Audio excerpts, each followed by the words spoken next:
So let's take a look at the real issues that we're facing now, a realistic look at the economic issues that are shaping our world right now.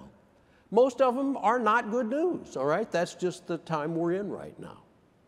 Let's take a look and see what's really bad and good about it, what kind of threats they are, okay?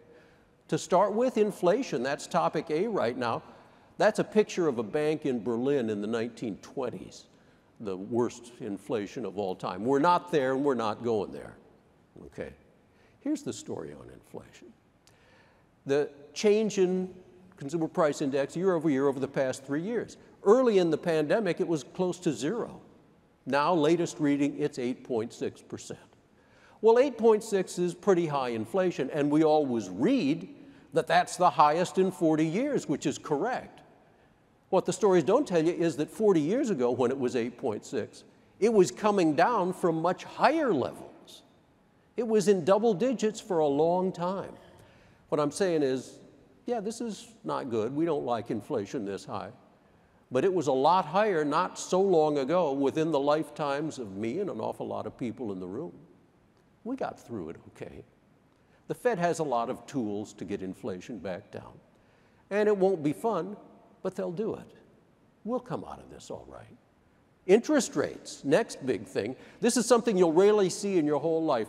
A whole block in the heart of Midtown Manhattan completely cleared for a gigantic project, the new headquarters of J.P. Morgan Chase. I show it because A, they're very influential in interest rates, B, they're very affected by interest rates, and C, this project is going to cost $3 billion.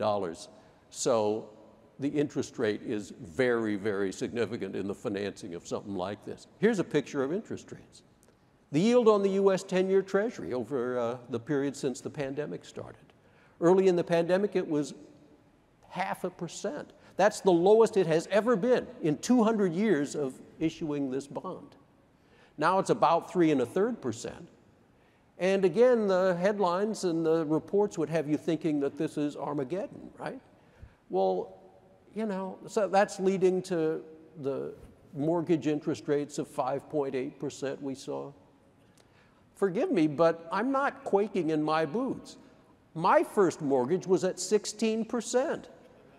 You know, 3.33% strikes me as really low. It's getting up toward normal historically.